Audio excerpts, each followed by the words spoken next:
welcome to the Magpie Next Weekly Podcast hosted by Tim, your host. This podcast is recorded live on LinkedIn audio events and Twitter spaces and will be uploaded to YouTube. So don't worry if you miss an episode, but remember to follow at Magpie Next on Twitter, Instagram, and YouTube for the latest news on technology. So for those of you who are new to this channel, Magpie Next is a platform created to discover the next big thing in technology. In this podcast, we bring you the latest news and trends in the world of technology with a focus on generative AI, one of the hottest topics around town. We explore its impact on various industries and keep you informed about what you should know for the week. So, before we continue, please note our standard disclaimer. The views and opinions expressed on this podcast are those of the host and do not necessarily reflect the official policy or position of its employer. The information shared on this podcast is for educational and entertainment purposes only and should not be construed as professional advice or recommendation. We are also not responsible for the information accuracy. In the past week, we had the Microsoft Inspire 2023 event, which is an annual conference held by Microsoft Corporation for its partner community. And during that event, the company will share the roadmap for the upcoming years for their partners. And one of the highlights for that event was the partnership between Microsoft and Meta for Llama 2. What happened is that Microsoft announced, and in that announcement, Meta at the same time announced a big announcement, which is, I think, one of the biggest news for this week, is that they have decided to open source the large language model Llama 2, which is actually a ChatGPT competitor, and authorize the commercial use of this model. So what you can do is that if you can go to the website, you can download that model, deploy your own AI chatbot like ChatGPT. And this was actually announced in a shocking partnership with Microsoft because a lot of people, don't really know where big tech stands when it comes to LLMs, which is large language model, AI, and so on. Because, one company cannot do everything together, right? They have to work with other companies as well. So what happened is that it came out in this partnership with Microsoft. And the really interesting thing is that Llama 2 actually outperforms GPT-3 and performs on par with ChatGPT in terms of the model quality. So it's lacked in coding, but it helps perform when it comes to conversational aspect. And at the same time, Meta has announced that they have conducted extensive safety evaluations and incorporated context distillation and reinforced learning from human feedback for safety purposes. So a lot of these tech companies, you can see that are working on consumer safety, user safety, content safety before they roll out these models. Because once this model is out there, it's open source, anyone can use it to develop their own apps and so on. So there is, corporate responsibility when it comes to responsible use of AI. So for those of you who are unfamiliar with LLM, which is large language model, I've decided to ask ChatGPT to explain it in a simple term. So a large language model is kind of like a robot that can talk and write like a human, okay? So it is a special computer program that has been taught to understand and use human language by reading lots of books, articles, and websites. So just like how you would learn new words and how to use them by reading books and talking to people, the LLM learn new words and how to use them by reading a lot of text. Once the LLM has learned enough, it can use this knowledge to talk to people or write things on the computer in a way that sounds like a human. So this is the concept of conversational AI, right? And also people are talking about training data. So the more training data that LLM has, the more fluent it is in mimicking like a person, like chatting with you and so on. So this AI technology or chatbot, it's not new, but it kind of went viral when ChatGPT came out, right? And then people saw that potential and then people start to implement conversational AI in basically everything, right? So that is the game changer. So for going back to Meta and also the large language Llama 2, it is available for commercial use unless a product has more than 700 million monthly active users. And as a part of the Meta and Microsoft partnership, it will be available through Microsoft's Azure platform, which for those of you who do not know, Azure platform is Microsoft's own cloud platform, okay? So you have a large language model, you need somewhere to host it, you need somewhere to use the GPU or processing power to kind of generate the responses to you, right? So that is how a lot of these large language model companies might partner with other cloud providers to roll this out. So at the same time, really interestingly, Qualcomm is also collaborating with Meta to integrate Llama into laptop, phones, and headsets from 2024 onwards, okay? So starting next year, we'll start to see generative AI or conversational AI being embedded on a microchip level that could be applied in laptop, phones, and headsets. So we kind of see now how these big tech companies are working with each other and trying to integrate this into the user's daily life, because you can't force someone to use ChatGPT or go to a website, but you can embed all of these tools into devices, right? Like a pre-installed tools. So this is actually quite interesting, I would say, to see how things might roll out and how 2024 might look like, even though it's not here yet, right? So at the same time, Llama 2, for those who would like to deploy it on their own cloud or instances, will be available through AWS, Amazon Web Services, Hugging Face, and other providers. And the open sourcing of Llama 2 is actually pretty interesting because it will definitely shake up the LLM market and it will compete directly against ChatGPT and other LLMs. And people can start, developers can start using this LLM, start comparing it, and see which one is better and which one to use in their applications and software. So it's interesting to see tech companies are starting to plan and prepare for the integration of AI onto portable devices, which we kind of talked about how Meta is partnering with Qualcomm to introduce this in laptop phones and headsets. So in a similar fashion, better late than never, another well-known electronic brand, Apple, has entered the boxing ring. So according to a report from Bloomberg, so this is a report that is not officially announced. Apple is developing an artificial intelligence tool to compete with OpenAI and Google. So the company has created a chatbot internally and referred it to Apple GPT. Okay, so GPT, if you don't know what it is, it means generative pre-trained transformer, which I will share shortly with you the definition. But within this Apple GPT, it has built its own framework and codenamed it AJAX to create large language model. So AJAX currently runs on Google Cloud and is used to create the foundation for the internal chatbot style tool within Apple.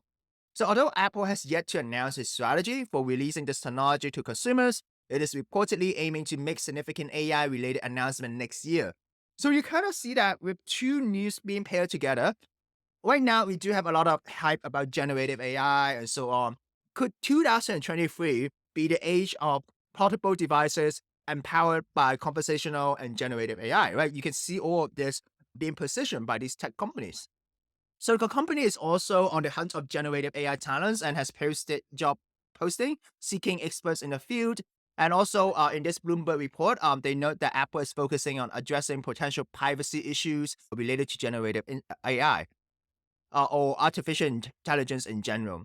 So it is really interesting to see Apple's approach to emerging technology because if you look at back then, they didn't jump onto the metaverse hype and immediately launch like a headset, right? It took them some time to come up with this Vision Pro when things calmed down a bit. So it will be really like personally, I'm quite curious to see like whether they're going to use the same approach when it comes to conversational AI. And if that's the case, it might be a while we'll see a Siri empowered with GPT capabilities. So for those unfamiliar with GPT, it basically stands for Generative Pre-trained Transformer. It is a program that is designed to understand and use human languages, which means it can read and write sentences just like you and me. And it works by reading a lot of books, articles, websites to learn how people use languages. So once it has learned enough, it can use this knowledge to write and sound human. Okay. So this is very similar definition to LLM. Okay. So talking about GPT, one of the interesting academic article that came out lately is that ChatGPT's data or responses are getting worse. So what happened is that a recent study shows that how the latest version of GPT-4 released in June is objectively worse than the version in March on certain tasks. The study evaluated the models using a dataset of 500 problems where the models had to figure whether a given integer was prime number. In March, GPT-4 answered correctly 488 of these questions, but in June, it only got 12 correct answers, dropping from a success rate of 97.6% to 2.4%. So the team also found out that the latest version of GPT-4 struggled with chain of thought, which is a very popular technique that is used to prompt and get results, and code generation has also gotten worse. So people were talking about this, people were sharing this, academic paper. And then the reason for this degradation of this quality is unclear. So people were discussing like why is there degradation, right? But there are rumors suggesting that OpenAI is using several smaller and specialized GPT-4 models that could be the problem. Okay. So the biggest takeaway from this piece of news is really that sometimes we might believe in what ChatGPT say, right? Because it sounds very conversational, it sounds like a human, but I think we all experience that sometimes they might share sources that are not real or something that is made up, right? Which is known as AI hallucination. But it also shows that when it comes to mathematic problems, right? Like asking this GPT what is a prime number and so on, could have certain failure rates, right? Which begs the question, like when an AI model comes up to the market, maybe it is not polluted, right? It's trained internally and therefore has better capabilities, right? But when it's rolled out to the public, and then when there's more external factors training it or so on, maybe it could degrade the quality of the AI, right? So the biggest takeaway for this is really that when you develop an AI model or if you use these tools, you have to take the results with a grain of salt to really kind of understand, the working mechanics that come behind it, verify the answers that it gives you. And if something is going wrong, don't fully trust the AI and do your own research and to try to understand what is happening. So when we talk about GPT, we were talking about, mathematics things just now, like the quality of mathematics and code generation is getting worse. But when it comes to copywriting, right, a lot of the biggest concern is that, oh, with ChatGPT, because of the way it converts, right, it's very natural. The way that it writes, sometimes it writes even better than me. What will happen to the jobs of copywriter, right? And also the subject of AI taking over people's job is always around the corner when we talk to people about AI. So it is a topic that has been much of a debate. And but for one writer and stand-up comedian, Emily, the reality of AI's impact on her profession hit home hard. So Emily is a copywriter. She wrote an article on Business Insider talking about her experience. But within that article, she kind of like makes some jokes and stuff like that. So I'm not 100% sure if she's 100% serious or this piece should be taken as satire. But basically, here's what happened. So she is a freelance copywriter. And then when ChatGPT came out, she found out that the jobs that she's getting has been reduced because people would rather run the copy with ChatGPT instead of running it for her with her. And then at the same time, she thinks that there's also a demand, like because she only provide copywriting services, right? But a lot of these companies that are hiring copywriters have a demand for writers who could also provide email management and funnel building systems, right? So there is other value added services that these companies were looking for that she only as a copywriter might not be able to offer. So as a result, some of these job has been lost, okay, to these copywriters. So what happened is that she applied for numerous content and copywriting positions, but had no success. And then now, this is the part where I think this could be, satire, is because eventually she was offered a 6 months contract at a global conglomerate, okay? But she didn't really share much about it because she signed an NDA. But her job was actually to train an artificial intelligence, okay, source, so that, that artificial intelligence will write better than her, better, faster, and cheaper. So in the end, she did not take the job actually, but she became a brand ambassador to keep the lights on. And this is also her experience. Throughout the article is actually quite an interesting read to see how people are concerned about AI could take over your jobs, and also how some of the jobs were reduced because people were using ChatGPT. But even though how lightly she was writing, her tone and manner was in the article, she wrapped up the article by saying something, right? So this is what she said.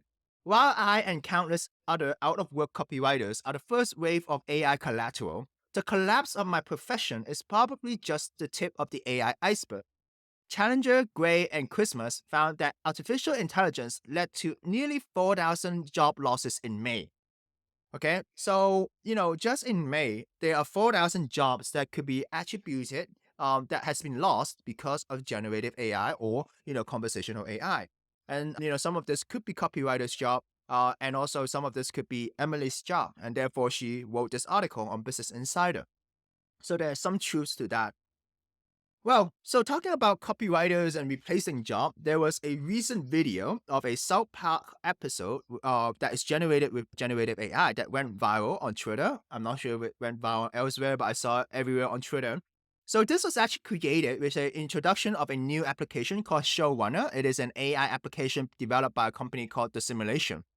And what it could do is that it could create generative AI TV fan and parody episodes of popular shows. So what happened is that you go to an interface that looks like a studio.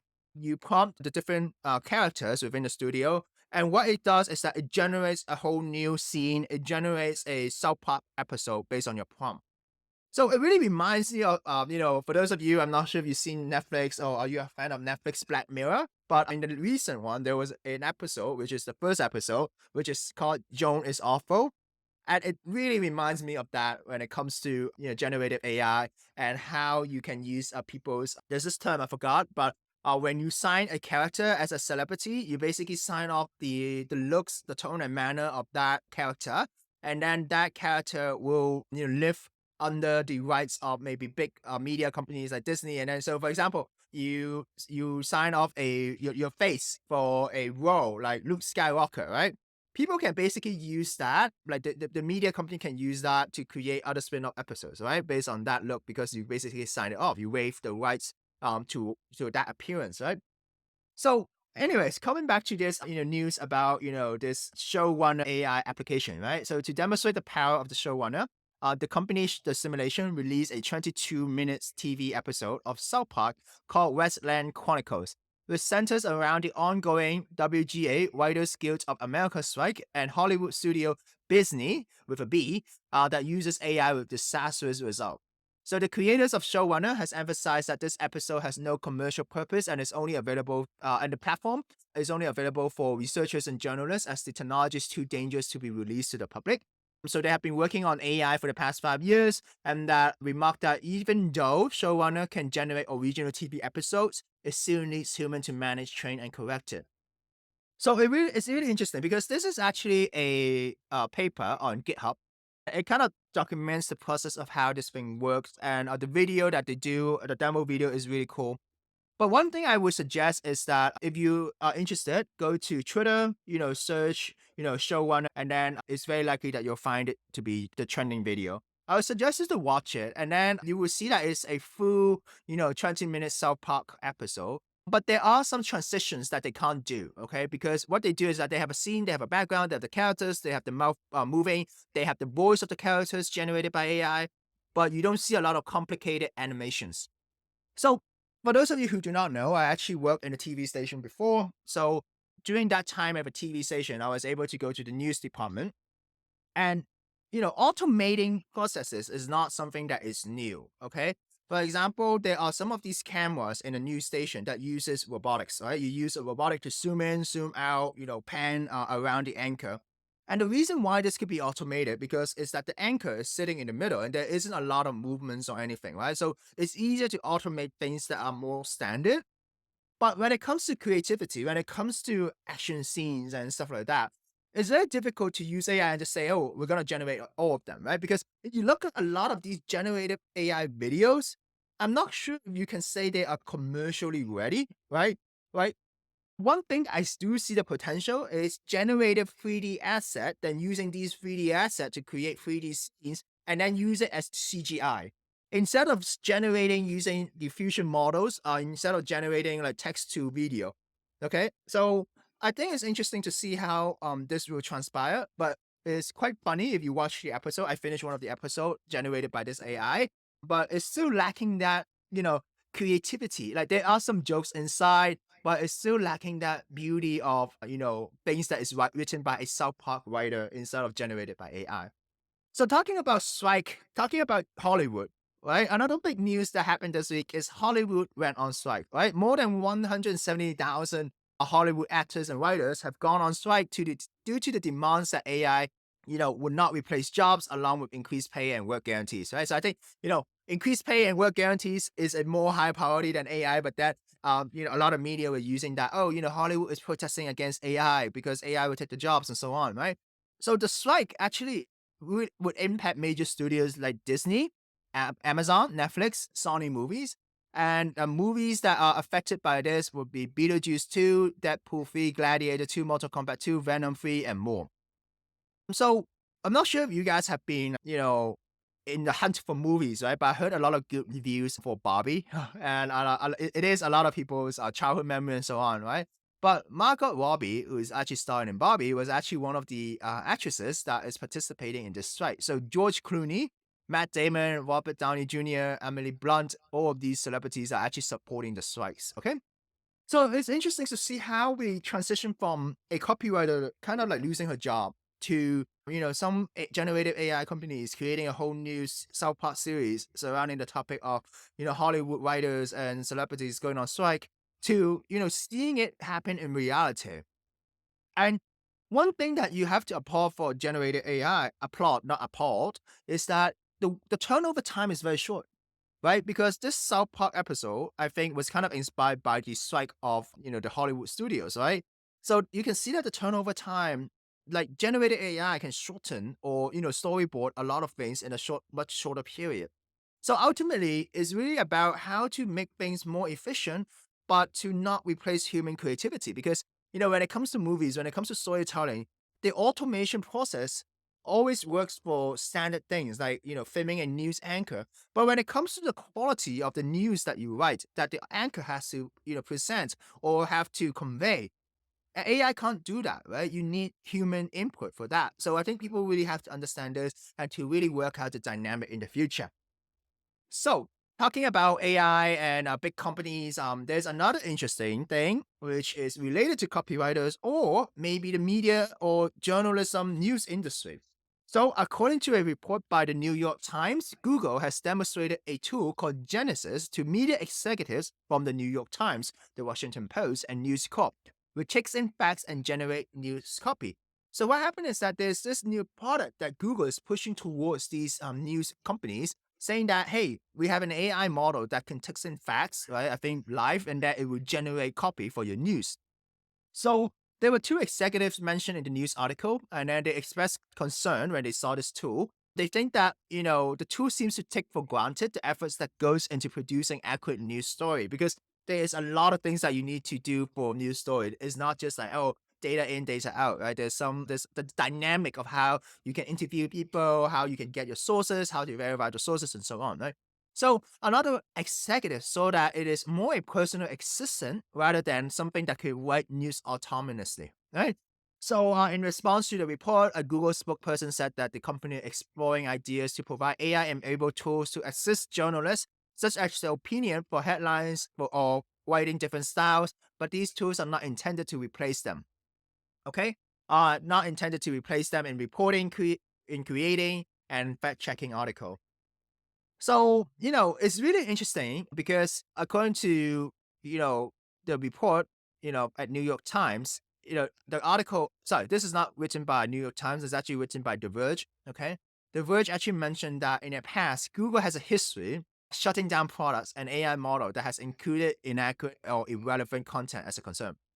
Okay, at the same time, the media industry has had issues with the past with Google, okay, including organizing to negotiate against Google, the AMP fiasco, and a lawsuit by Gannett alleging that Google's edtech monopolies have hurt local news.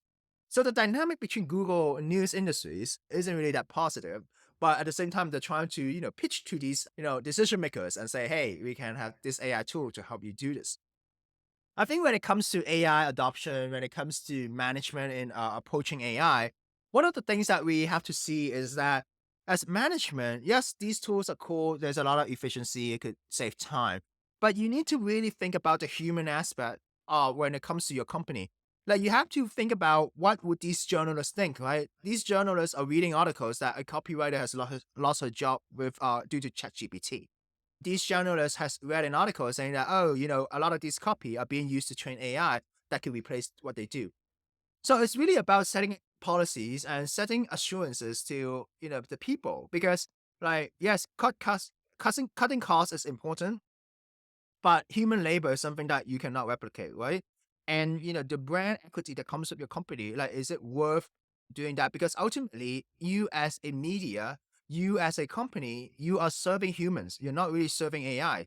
It is humans that are buying your product instead of AI that's buying your product. So yes, from a company's internal perspective, you can cut a lot of costs. You could streamline some workflow, but you can make a bunch of people redundant, but how would that look for your company, right? For other customers, when they see that, oh, you're actually cutting costs and then you're replacing humans with robots and stuff like that, I might not want to support a company, right?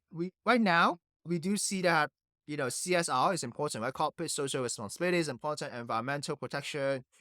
Some people might just buy a certain product because of the values that it represent, right? So when it comes to this, I think it will have to be important. I mean, like, it's important for companies to see the human impact and evaluate whether certain tools should be implemented. Because once you implement certain tools, the floodgates will open and it's very hard to, go back, right? Which is something that the SEC, both those of you in the Web3 space knows about. SEC, the chairman of SEC is Gary Gensler. Okay. Instead of going after crypto recently, he decided to go after AI and also the risk of AI towards financial stability, which there's a bite and which I think is very important. So what happened is that Gary Gensler, the Securities and Exchange Commission chair, stressed the need for a regulatory overhaul on AI, stating that it could increase financial instability. So, and this is an important bite in my own opinion, is that Gensler states that AI is the most transformative technology of our time. Companies must ensure the use of AI doesn't breach security rules. Okay. I really like this bite because it says that it is the most transformative technology of our times. And the reason why I'm spending so much time in looking at AI and also emerging tech like Web3 and so on, but specifically AI, and the reason why I'm spending so much time and also doing this initiative to cover this on a weekly basis is that, let me talk about in the past 2 years, right? When we talk about cryptocurrency, not endorsement, not financial advice, but when we talk about cryptocurrency, when we talk about the metaverse, you can take it or you can leave it, right? You don't have to buy crypto. You don't have to be involved in that space. You don't have to play these platforms, like these so-called metaverse platforms, and it won't affect you. You will enjoy your life as usual. Okay, you'll maybe miss out some opportunities or miss out some losses. But when it comes to generative AI or when it comes to AI, you have no choice, right? Before this generative AI thing, we are all using AI, right? The reason why you can listen to this video is very likely provided to you by an AI. The reason why you watch a certain series on Netflix is because the algorithm is, powered by AI, and it learns your behavior and provides you suggestions. So before all of this generative AI things, we are already immersed in the world of AI. But the reason why everyone is saying generative AI is going to change things is because now, instead of things sitting behind the scene, you see it generate something new, right? You see it from providing suggestions to creating content. You see it building something for you. So the message that I want to say is that for those, maybe cryptocurrency, metaverse, you don't have to touch it. It won't affect you. But when it comes to generative AI, it would affect you. It would affect your job, right? It could make it more efficient. It could maybe even one day replace your job, right? I don't know what you work, like which industry you work in, but these things do have a physical and material impact in your life. So I think when, right now we're still talking about the digital space, but when robots, humanoids, right, like robots, technology becomes more sophisticated, people can deploy, human looking like robots, right, to do certain jobs and incorporate it with generative AI, things start to become very scary because it's not only digital or services industries that could be replaced, but also physical labor, right, that could also be replaced. So, anyways, going back to this Gary Gensler news, he said publicly traded companies must not mislead investors through the statement disclosure about the risks and opportunities of AI, and therefore, interestingly, always the SEC reportedly plans to consider new rules on these issues as early as this fall. So you can see that the SEC already want to start regulating when it comes to AI, and actually they're acting quite fast, right? So compared to in the past for this subject matter, they're acting quite quickly. So I wonder what is being discussed by these countries and also leaders, right? Because they really know how fast the technology is being developed. So, moving on to our final news of the day. I'm not sure if you noticed, but on Twitter, a lot of these people who share about AI news are actually solopreneurs. So they run a business to create content. And, I think a lot of these AI tools are being used by entrepreneurs. Say, for example, I do use a AI tool to generate my voice. Well, this is my real voice, by the way, so it's not perfect. But I do use an AI tools to do certain video editing to help save time and so on. And I can see that it applies for individual businesses, small and medium businesses, solo entrepreneurs. But some of these tools might not necessarily be for big corporates because there's so many, privacy concerns, compliance, and etc. So yeah, anyways, I was a little bit off topic, but I just felt like, have you noticed that a lot of these AI tools are not being used by big companies, but by a lot of solopreneurs or, smaller companies and because of the regulation and also the concerns about the security and so on. But it is only those big models, right, like ChatGPT, bot, and so on, that are more commonly adopted, but not necessarily within companies. And one of the interesting takeaway is that a lot of major corporations, like companies that can really spend money, would instead deploy because a lot of these AI models, as I just mentioned, right, earlier in this podcast, that Llama 2 is actually open source, right? And OpenAI has an open API, right, that you can use to run ChatGPT. So a lot of big conglomerates, a lot of big corporations would rather run their own AI instead of use a public AI so that they have control of the data. So it's really interesting to see how many of these tools are actually being used by big companies or it is just being used by startups. But this is a long transition, but I kind of wanted to transition this to talk about Wix. So a lot of solopreneurs, or if you have been an entrepreneur, if you want to start your own business, creating a website is definitely a step one, right? And in the past, creating a website is very difficult. And this is not a paid sponsorship. This is an AI news, okay? So what people would do is that they would use a visual designer, which is like Wix. So they go to the Wix.com, they can drag and drop elements and create a website, okay? So it is a popular template-based website builder. What they did is that they have just unveiled the conversational AI website generator, which lets you create entire websites. So no more drag and drop. What you can do is that you can type a description like, okay, my business is a podcast and I cover AI news. And I answer a few questions. And then what will happen is that Wix will generate a whole new website filled with text, images, and business solutions within seconds. So the way it does is that it uses Open API's ChatGPT to create text for your website, and then their own proprietary AI models to build that website for you. And then they're gonna announce more new features, which is including the AI assistant tool, the AI page and session creator, and an object eraser feature. So you can see now you don't a lot of jobs are kind of being replaced in a sense that now you can but there's also an efficiency. A lot of jobs are being replaced, but at the same time, as an entrepreneur, you can create new opportunities as well using these tools and create more jobs, right? You see that conflict, right? So it's not replaced, it's always like zeros and ones, right? So now you can go to Wix, you can type your website idea and it generates that idea, and then maybe generate new business, generate new job opportunities, and so on, right? So it's interesting to see that dynamic. I think that's all for this week's episode of the Magpie Next Weekly Podcast. We hope you enjoyed our discussion and the latest trends and the news in the world of technology. Thank you so much for listening. From Hollywood to large language models, there's always something new and exciting happening in the world of technology. So we will continue to keep you updated on the latest development and trends in the field of artificial intelligence and technology. So next week, around the same time, same podcast, so don't forget to tune in next week for more interesting topics and discussions. Hopefully there will be some other exciting AI news or technology news next week. And thank you for listening to the Magpie Next Weekly Podcast, hosted by Tim, your host, available on LinkedIn audio event and Twitter Spaces, and later on other social media platforms. So remember to follow, like, and subscribe. And thank you for listening. Bye.